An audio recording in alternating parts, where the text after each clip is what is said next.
Pune university के student सबसे पहले वीडियो के नीचे कमेंट करो कि आपका ब्रांच कौन सा है और आपने क्या पूरी तैयारी कर ली, कितने परसेंट आपका स्टडी कंप्लीट हो गया। फटाफट आप कमेंट करो। फाइनली मैं आपके लिए आ चुका हूं और बहुत सारी चीजें लेकर आऊंगा।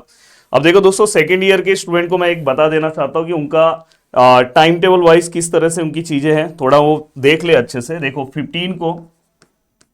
15 को पहला पेपर है उनका, चाहे आप जिस भी ब्रांच से हो। देन दोस्तों इसके बाद 17 को दूसरा पेपर है, मतलब 1 डे का गैप है यहाँ पे। देन दोस्तों इसके बाद डायरेक्ट 19 को तीसरा पेपर है, फिर से यहाँ पे 1 डे का गैप है। 22 को फोर्थ पेपर है एंड दोस्तों 24 को फिफ्थ पेपर है। तो इस तरह से इनका पूरा का पूरा पार्ट है, जिसके अंदर से मैं आपको बता दूं कि अगर आपका ब्रांच कंप्यूटर साइंस है तो 19 को आपका डिस्क्रीट मैथमेटिक्स का है, जिसका एप्लीकेशन में बहुत अच्छा कोर्स बना हुआ है, आपको ले लेना चाहिए। और अगर जिनका 22 को मोस्ट ऑफ द ब्रांचेस का मैथमेटिक्स का पेपर है, जैसे अगर मैं बात करूं केमिकल ब्रांच, मैकेनिकल ब्रांच, अगर मैं बात करूं दोस्तों यहाँ पे तो ईएनटीसी ब्रांच, इलेक्ट्रिकल ब्रांच, तो इनके भी कोर्सेज हमारे एप्लीकेशन में बहुत अच्छे हैं और आपसे रिलेटेड अभी स्ट्रेटेजी प्लानिंग सेपरेट भी बनाने वाला हूं।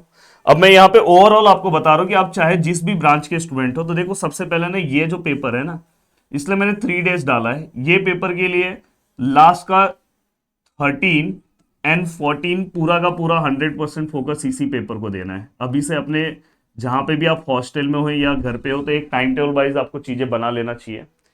देन दोस्तों इसके बाद अब ये वाला जो पेपर है सर, 1 डे का गैप है। अगर आपने कुछ भी नहीं पढ़ा है तो अराउंड 50% स्टडी ना आपको इस वाले पेपर का जो है ना, 50% स्टडी कम से कम दोस्तों आपको ना 12 को करना चाहिए। 12 को, मैं जानबूझ के ये डेट याद रखो, 12 को रहेगा तो आपको याद रहेगा 12। तो ये याद रखना, इस पेपर के बाद इस पे प्रेशर बहुत रहता है, तो 12 को ही इस सब्जेक्ट का स्टडी करो। अब देखो ये सब्जेक्ट का अब आपको एक एक दिन फोकस करना होगा।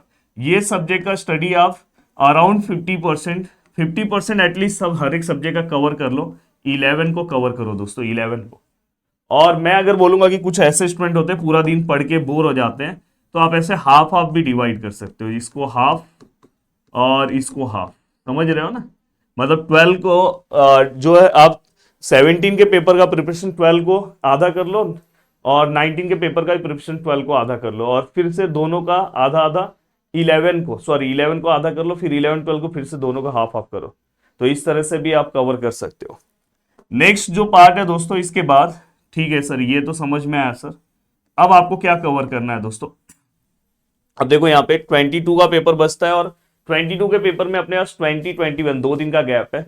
मैं आपको ये बोलूंगा कि आप ना आज से रेगुलर 3 आवर्स, 3 3 3 3 ऐसे, क्योंकि ये मैथ का पेपर है ना, इस दिन मोस्टली मैथ के पेपर ज्यादा लोग का है। तो आप ना यहाँ पे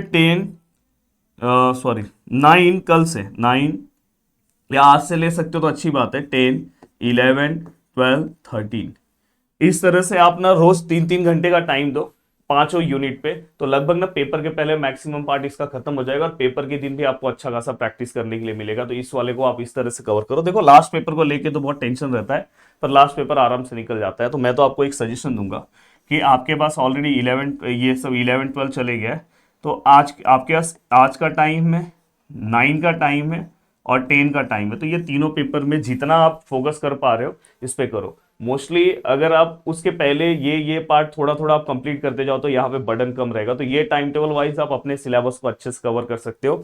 अगर आप वीडियो के नीचे कमेंट करोगे तो मैं इंजीनियरिंग मैथमेटिक्स 3 से रिलेटेड आपको प्लानिंग बना के दे दूंगा। जय हिंद दोस्तों।